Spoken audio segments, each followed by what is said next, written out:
I never thought my life would take such a sharp turn, that I'd find myself questioning every moment of the last decade. If you had asked me a month ago, I would have said I was a happily married man.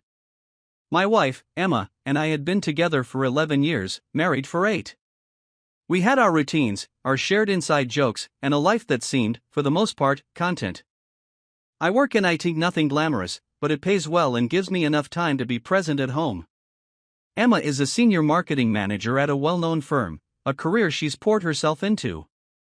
She's always been the outgoing one, the one who lights up a room effortlessly. I've always admired that about her. Our marriage wasn't perfect, whose is? We had our disagreements, sure, but nothing out of the ordinary.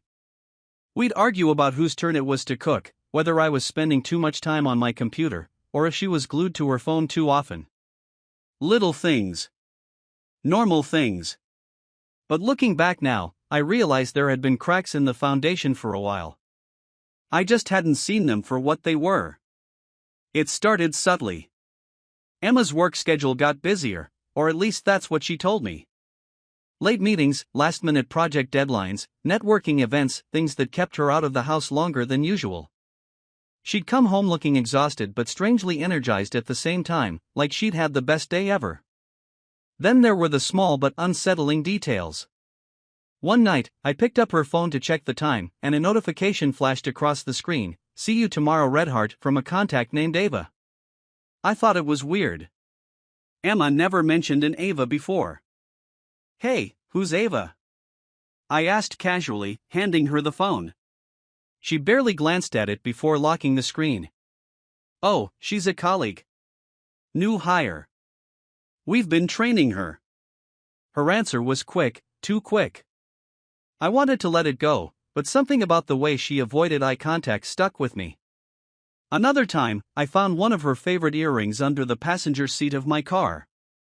It struck me as odd because she rarely ever sat in the passenger seat. I drove my car to work every day, and she had her own.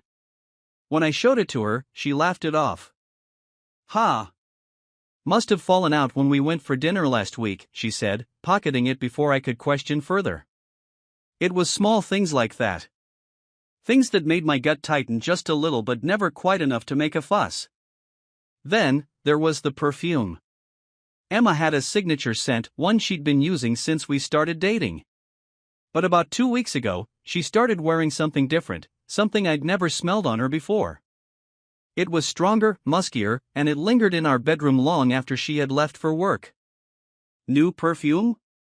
I asked one morning as she was getting ready. She paused for a fraction of a second before answering. "Yeah, a gift from a friend at work. Thought I'd try something different." A friend? Since when did her coworkers start gifting her expensive perfume? I didn't push. I told myself I was overthinking. But then, the worst sign of all, our intimacy changed. She started pulling away. Kissing me less. Turning her back to me at night. Whenever I reached for her, she'd find an excuse: too tired, a headache, a big day at work tomorrow. And yet, she looked more radiant than ever. At first, I tried to rationalize it. Stress. Fatigue. Maybe even a rough patch we just needed to work through. But the more I thought about it, the more those small moments piled up into something I couldn't ignore. Something was wrong. I just didn't know what yet. I always imagined that if my marriage ever fell apart, I would see it coming. That I would have time to prepare. That there would be some unmistakable sign, a moment where everything would click into place, and I would just know. But life isn't that kind. The truth doesn't always hit you in one big, devastating moment. Sometimes, it creeps up on you in whispers, in quiet suspicions, in glances that last a second too long, or in silences that speak louder than words ever could. I didn't wake up one morning knowing my wife was cheating on me. It happened gradually. And then, suddenly, it was all so painfully clear. The clues I couldn't ignore. After that strange text from Ava, I started paying more attention to Emma's habits. I told myself I wasn't being paranoid, I was just being observant. I noticed that she was spending more time at work events, but there were never any pictures of these so-called events. No social media posts from her colleagues, no work emails mentioning them. I casually asked about the details of these nights out, and her answers were frustratingly vague. Just the usual stuff, networking, you know how it is. But I didn't know how it was. And that was the problem. Then came the gym excuse. Emma had never been a gym person. She stayed fit, but she preferred yoga or jogging in the neighborhood. Yet, suddenly, she had signed up for a gym membership. Not just any gym, one of those high-end places with personal trainers and juice bars. Trying something new, she said when I raised an eyebrow at the change. I let it go. But then, I saw the receipt. It was on the kitchen counter one morning, folded in half, almost as if she had meant to throw it away but had forgotten. Curiosity got the best of me, and I unfolded it. 1-hour private training session, $120. That was strange. Emma never mentioned a personal trainer. If anything, she had always been the type to scoff at the idea of spending money on something she could do herself. When I asked her about it later that night, she barely hesitated before replying. Oh yeah, I've been working with a trainer. Just for motivation. Something about the way she said it made my stomach twist. The breaking point. It was a Saturday afternoon when I finally saw the truth with my own eyes. Emma had left the house around noon, saying she was meeting some co-workers for lunch. She left in a hurry, barely kissing me goodbye. I wasn't planning to follow her.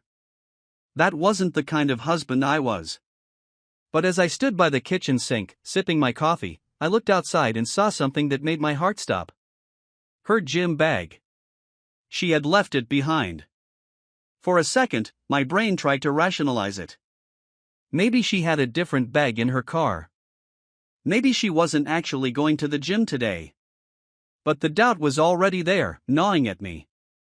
I pulled out my phone and opened the tracking app we had installed on each other's phones years ago for safety reasons. We had never used it to spy on each other, it was just one of those things we did after a close friend had been mugged downtown. I tapped on Emma's name. She wasn't at the restaurant she had mentioned. She was across town, at a hotel. The moment of truth. I sat in my car in the hotel parking lot for what felt like an eternity. The logical part of my brain told me to leave. That I didn't need to see it for myself. That I already knew the truth. But another part of me, the part that needed undeniable proof, the part that still clung to some desperate hope that I was wrong, wouldn't let me drive away. I waited. 30 minutes passed. An hour. Then, I saw her. Emma walked out of the hotel lobby, adjusting her hair, a small smile playing on her lips. And right behind her, a man followed. He was tall, well-dressed, confident. I didn't recognize him. He wasn't just some random guy from her office. He was someone special to her. I could tell by the way she looked at him, the way she lingered for just a moment before walking to her car. I felt like the air had been sucked out of my lungs. I had pictured this moment so many times in my head. I had imagined storming inside, catching them red-handed, making a scene.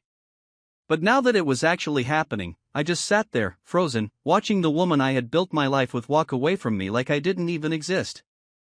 Denial, then rage. By the time I got home, I was shaking. My hands, my breath, everything felt unsteady. I paced the living room, my mind racing. Maybe there was an explanation. Maybe she really had been meeting a coworker, and I had just misinterpreted it. I told myself that for exactly 5 minutes. Then I grabbed my laptop and logged into our phone bill records. It was all there. Hundreds of calls and texts to an unknown number. Always late at night. Always when I wasn't home. I copied the number and ran a quick search. His name was Adam Westfield. Not a coworker. Not a friend. A personal trainer. Her personal trainer. My vision blurred with rage. I had been so stupid. All the signs had been there. The perfume, the gym, the late nights. I had ignored them all, convinced myself I was being paranoid. I slammed the laptop shut, breathing heavily. Emma would be home soon. And when she walked through that door, I was going to get the truth, no matter what it took. I sat in the dimly lit living room, my mind a war zone of anger, disbelief, and a deep, gnawing pain I couldn't escape.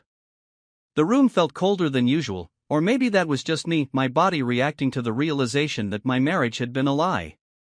I checked my watch. 7:13 p.m. Emma would be home soon. The rage inside me was coiling, waiting to strike. But I didn't want to go into this blindly. I needed to control the conversation. If I walked in like a hurricane, she'd shut down, deflect, gaslight. I'd seen it happen to other men, husbands who knew but never got the full truth because their wives manipulated the situation. I wasn't going to be one of them. I grabbed a legal pad and a pen from the kitchen drawer and sat back down, forcing myself to be methodical, despite the fire burning in my chest. I jotted down the facts. Hotel at 2:37 p.m. Left at 3:54 p.m. Adam Westfield. Personal trainer.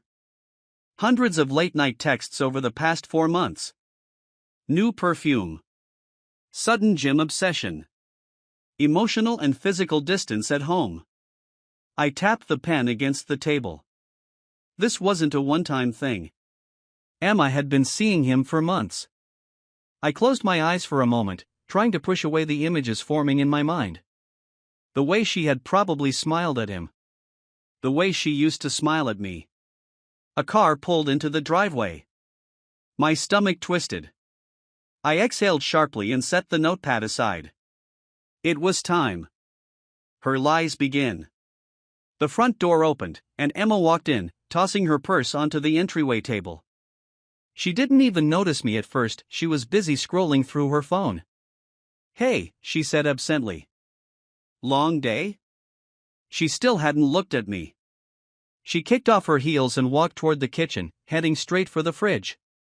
I watched her every movement, my heart hammering in my chest. "Emma." Something in my tone made her pause. She finally glanced up, her brows furrowing slightly. "What?" I swallowed the lump in my throat. "Where were you today?" She blinked, then laughed a little. "You already know. I told you I had lunch with co-workers." "Why?" I leaned forward, resting my elbows on my knees. "Who?" She hesitated. Rebecca. A few others." I nodded slowly, pretending to consider her words. "Rebecca. You sure?" "Yeah," she said, shifting her weight slightly. "Steve was there too. We talked about why are you asking me this?" I reached over, grabbed my phone, and pulled up the tracking app. I turned the screen toward her. The color drained from her face. She stared at the little red pin on the hotel location, blinking as if she could will it into something else. Something innocent. "Want to try again?" I said, my voice quieter this time. Emma took a step back, pressing her lips together. Why were you tracking me?" I let out a sharp laugh. "That's what you're focusing on? Not the fact that you were at a goddamn hotel?" Her mouth opened and closed, like she was searching for the right excuse, the perfect lie. But she had nothing. "Who is he?" I demanded. She stayed silent. "Emma," I said, my voice lower now. "Tell me. Who is he?" Her eyes darted to the side. She was trapped. She knew it. I could see the wheels turning in her head, trying to find a way out. Finally, she exhaled and looked at me. "It's not what you think." I felt something inside me snap. "Oh, it's not?" I stood up. "So you weren't fucking Adam Westfield in a hotel room this afternoon?" She flinched.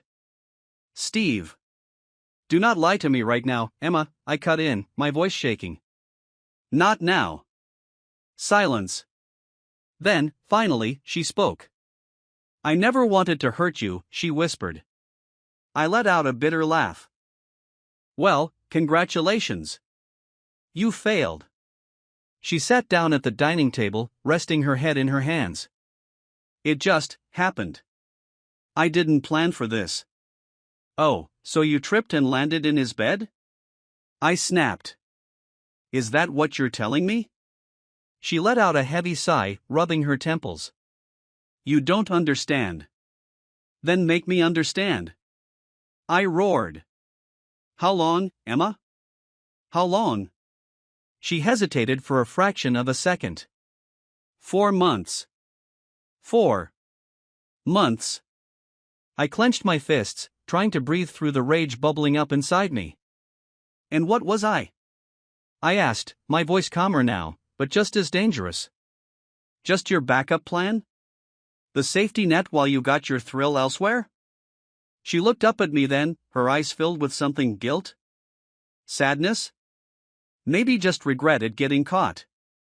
I love you, Steve. That never changed. I barked out a humorless laugh.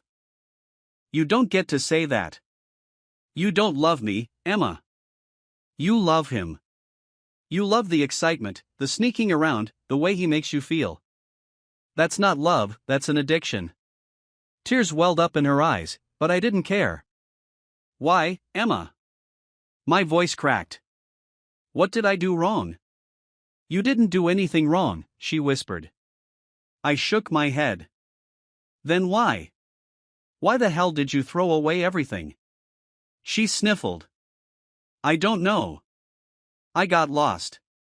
I got bored. The words hit me like a sledgehammer to the gut. Bored.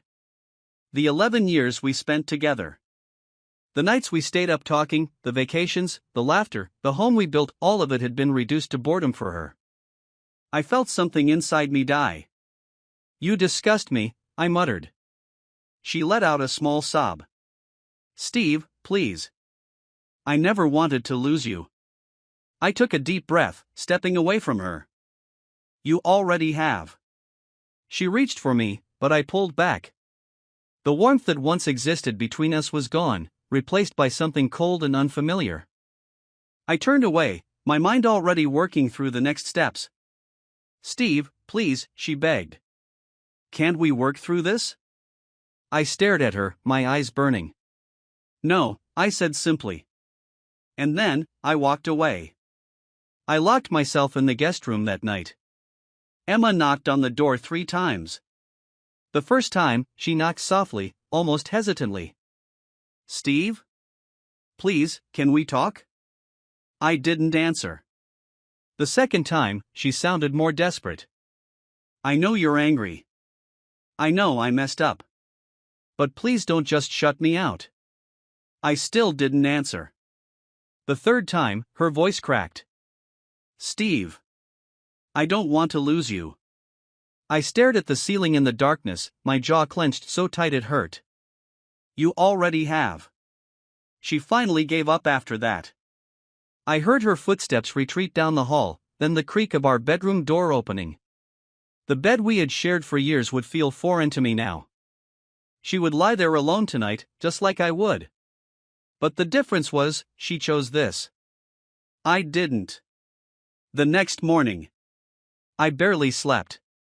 Every time I closed my eyes, I saw her walking out of that hotel, Adam trailing behind her like a shadow. I saw the way she hesitated before getting in her car, like she was savoring the moment. The betrayal sat in my chest like a weight I couldn't lift. When I finally dragged myself out of bed, the house was eerily silent. I walked into the kitchen, half expecting Emma to be waiting there with some pathetic excuse, but she wasn't. Instead, there was a note on the counter. I'm at my sister's for the day. Take the time you need. I love you. E. I crushed the note in my fist and threw it in the trash. I love you. No. She didn't get to say that anymore.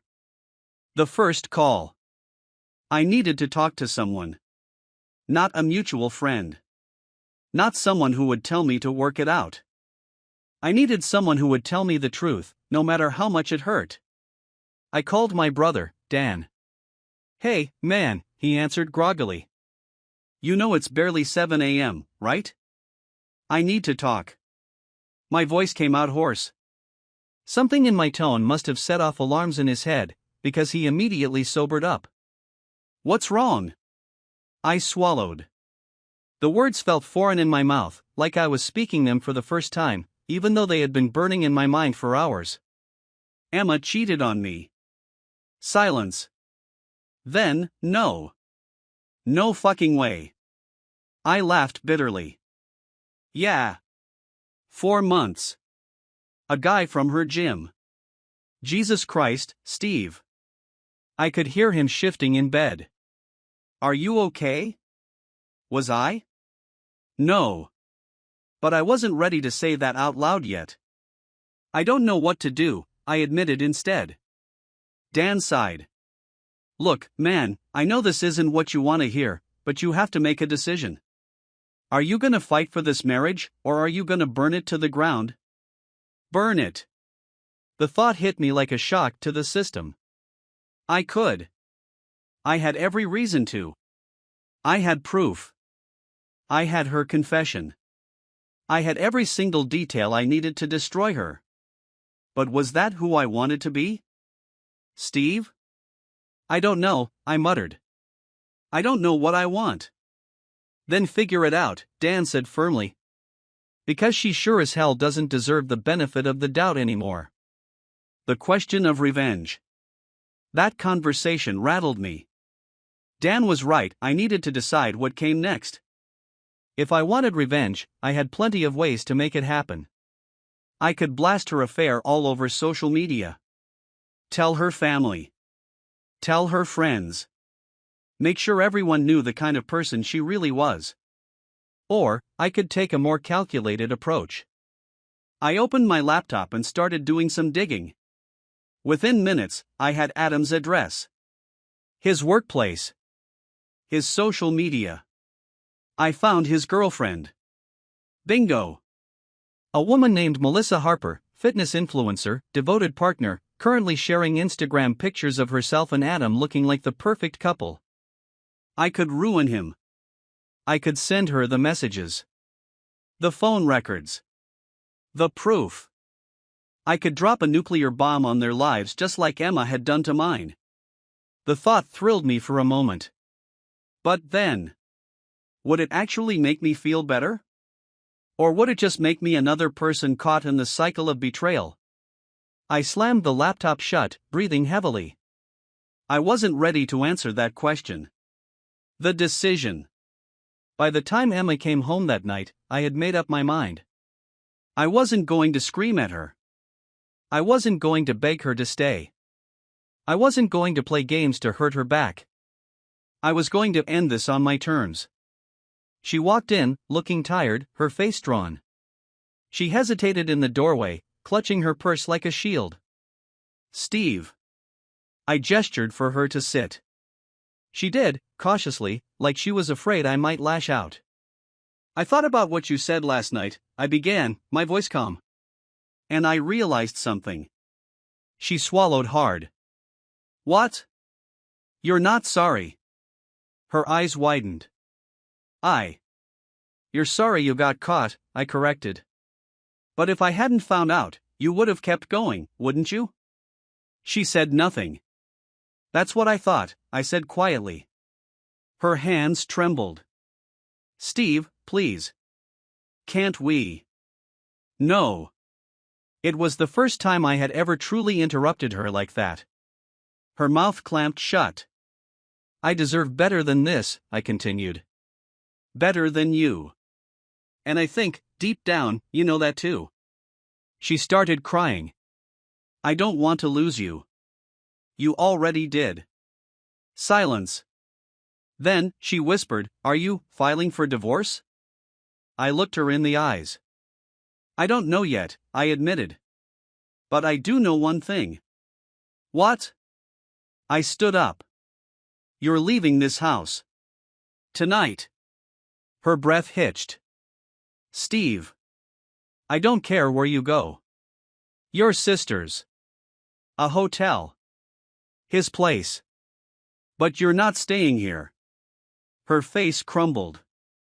"But what about us?" she choked out. I stared at her, my voice ice cold. "There is no us anymore. I watched Emma break. Her lips trembled and her eyes filled with fresh tears, but I didn't care anymore.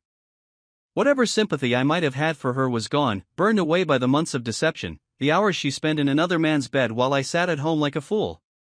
She clutched the edge of the table like it was the only thing keeping her upright. "Steve, please, just talk to me." I stared at her. "We are talking." "No," she whispered, shaking her head. "Not like this." "Like what?" I snapped. "Like a husband and wife?" I let out a hollow laugh. "That dynamic died the second you walked into that hotel room with him." She flinched, as if I had hit her. Good. I wanted her to feel this, to sit in the wreckage of what she had done.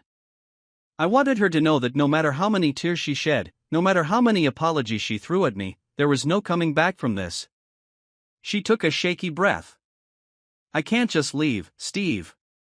This is my home too." "Not anymore," I said, my voice sharp as a knife. "But where am I supposed to go?" "That's not my problem," I said coldly. "Call your sister. Call your boyfriend. Just pack your shit and get out." She wiped at her eyes, but the tears wouldn't stop. "I don't love him," she whispered. "It was never about that." I leaned forward. "Then what the hell was it about, Emma?" She swallowed hard. I felt invisible, Steve." I scoffed. "So your solution was to spread your legs for someone else?" Her face twisted with shame, but I wasn't done. "You could have talked to me, Emma. You could have said something, anything, instead of sneaking around behind my back. But you didn't. You chose to lie. You chose to cheat." She was sobbing now, shaking her head, but I didn't stop. "You chose to destroy everything we built." Silence. Then she whispered, "Do you really hate me now?" I should have said yes. I wanted to say yes. But I didn't. Because the truth was, hate would have been easier. Hating her would mean I didn't still feel the ghost of love in my chest, the echoes of the life we shared. It would mean I wasn't still bleeding from the wounds she had inflicted. But I wasn't ready to give her that answer. So I said nothing. And that silence spoke louder than anything else. The goodbye that wasn't really goodbye. Emma sat there for a long time, her eyes red and swollen. She looked like she wanted to argue, to fight, to say something, anything that would make me change my mind. But she knew. She knew this was over. Eventually, she stood. "I'll go to my sister's," she whispered. I nodded once, not trusting myself to speak. She hesitated. "What about our things? The house?" I exhaled sharply. "We'll figure it out later. Right now, I just need you gone." She nodded, wiping at her face again. Then, she turned and walked toward the bedroom to pack a bag. I stood in the kitchen, listening to the sounds of drawers opening and closing, of fabric rustling as she threw things into a suitcase. I clenched my fists, forcing myself to stay still. Because a small, pathetic part of me wanted to go after her. To stop her. To pretend this wasn't happening. But I wasn't that man anymore. She had made sure of that. When she finally emerged, she was carrying a duffel bag. She hesitated near the door, looking at me like she was waiting for some kind of sign. I gave her none. She reached for the doorknob, then stopped. "Steve." I looked at her. "One last thing," she said, her voice barely above a whisper. I raised an eyebrow. "Do you think we'll ever fix this?" The audacity of the question stunned me. I let out a slow breath, shaking my head. "I don't know, Emma. But I do know one thing." "What?" I met her eyes, cold and steady. "It won't be today." A fresh wave of pain crossed her face, but she nodded. "Goodbye, Steve." And with that, she walked out the door. I didn't watch her leave. I didn't go to the window to see her drive away. I just stood there, staring at the empty space where she had been, feeling like a ghost in my own life. A home that no longer felt like home. I don't know how long I stood in that kitchen. Minutes. Hours. Maybe longer. Eventually, my phone buzzed. A text from Dan. Did you do it? Did she leave? I stared at the screen for a long time before typing out my response. Yeah. She's gone. 3 little words. But they carried the weight of my entire marriage. I walked through the house after that, stepping into every room as if I was seeing it for the first time. The couch where we used to cuddle on movie nights. The dining table where we had laughed over countless dinners. The bedroom where I had once thought we would grow old together. All of it felt wrong now. Like it wasn't mine anymore. Like I was just an intruder in a life that had already ended. I sat down on the edge of the bed, rubbing a hand over my face. I should have felt relief. I had one, hadn't I? She was gone. The woman who had betrayed me was finally gone. So why did it still hurt so goddamn much? The unfinished business of a broken heart. That night, I didn't sleep. I lay awake, staring at the ceiling, my mind replaying every moment, every conversation, every red flag I had ignored. I thought about what Dan had said about whether I wanted to burn it all down or walk away. I had chosen to walk away. But part of me still wanted fire. And that's when I realized this wasn't over yet. Emma might have left, but the fallout was just beginning. There were still conversations to be had. Still decisions to be made. Still truths that needed to come to light. And one way or another, I was going to get the closure I deserved. Because Emma may have walked out that door. But she hadn't taken my dignity with her. And I was damn sure going to make her regret ever thinking she could. The silence was unbearable. For the first time in years, the house was empty. No Emma. No faint hum of her phone vibrating with late-night messages. No sound of her hairdryer in the morning or her soft humming in the kitchen as she made coffee. Just silence. And I hated it. I thought her leaving would bring me relief. I thought watching her walk out the door would be the final step toward healing. But instead, I felt hollow, like someone had taken a sledgehammer to my chest and scooped out everything that made me who I was.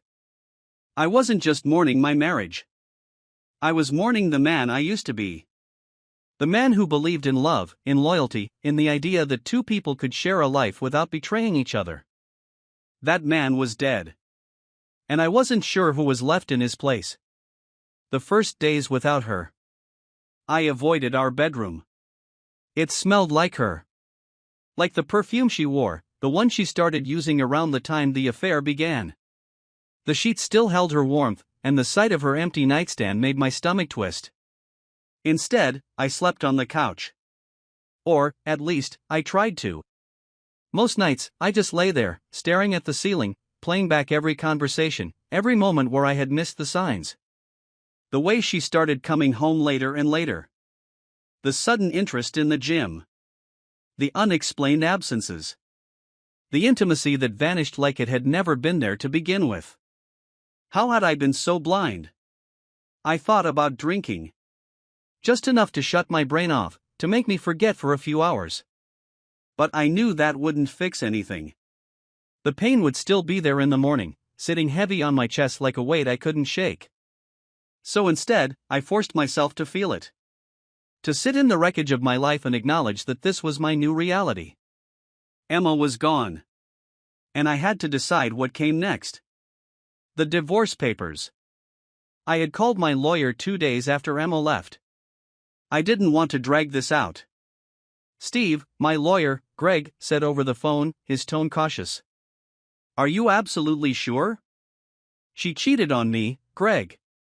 What's there to think about? He sighed. I know. I just want to make sure you're in the right headspace. Divorce isn't just about signing papers. It's about accepting that it's over. I clenched my jaw. It is over. All right, Greg said. I'll draw up the documents. But take a couple of days before you serve them. Let yourself sit with it. I didn't need to sit with it. I needed it done. The next day, the paperwork was ready. I could barely look at them as I signed my name, as I prepared to send them to Emma's lawyer. But as I slid the envelope across the table at Greg's office, my hands started to shake. This was it. The final nail in the coffin of us. I wanted to feel satisfaction. I wanted to feel like I was taking control of my life. But all I felt was loss. Emma's response. 3 days later, my phone rang. Emma. I almost didn't answer. I almost let it go to voicemail, let her wonder if I would ever speak to her again. But against my better judgment, I picked up. There was a pause on the other end, then a shaky breath. You filed for divorce. I leaned against the counter, gripping the edge tightly. Yeah. I did. Another pause. I thought we would talk about it first. I let out a bitter laugh. Oh, you want to talk now? Funny, you didn't feel like talking when you were screwing another man behind my back. Steve, please. Don't. Just don't. Silence. Then, can we meet? I exhaled through my nose, trying to keep my anger in check. Why? Because I need to see you. I clenched my jaw. For what, Emma? What the hell could you possibly have to say that would change anything? Just, please. One last conversation. Face to face. I knew I shouldn't. I knew I didn't owe her anything. But against every ounce of self-preservation I had left, I agreed. The final meeting. We met at a small cafe downtown. Neutral ground. When I walked in, she was already there, her hands wrapped around a coffee cup like it was the only thing keeping her together. She looked different. Tired. Fragile. For a brief, stupid moment, I felt sorry for her. Then I remembered what she had done. I pulled out a chair and sat across from her. Say whatever you came here to say. She swallowed hard. I don't know where to start. Try explaining why you threw away 11 years, I said, my voice sharp. She flinched. I wasn't trying to throw it away. I let out a humorless laugh. That's funny. Because it sure as hell seems like you did. Tears welled in her eyes, but I refused to feel bad for her. I was selfish, she admitted, voice trembling. I got caught up in something, and I didn't know how to stop. I never wanted to lose you, Steve. I shook my head. You lost me the moment you made that choice. She looked down, her fingers tightening around the coffee cup. I still love you. My stomach twisted. Love? I scoffed. You don't get to say that, Emma. Not after what you did. I do love you, she insisted, voice breaking. It was never about not loving you. Then why did you do it? She wiped at her eyes. I wish I had an answer that made sense. But I don't. All I can say is, I'm sorry. And I hate myself for what I did to you. I exhaled slowly, letting her words settle. Maybe she was sorry. Maybe she did hate herself. But it didn't change a damn thing. I'm not here for your guilt, Emma, I said quietly. I'm here for closure. She bit her lip. Do you think, maybe one day, we could? No, I said immediately. We can't. A tear slid down her cheek. So this is really it? I nodded. Yeah. This is it. She inhaled sharply, then nodded, accepting what we both knew was true. We were over. A new beginning. I left the cafe feeling lighter. Not happy. Not healed. But lighter. Because for the first time in weeks, I wasn't drowning in what-ifs.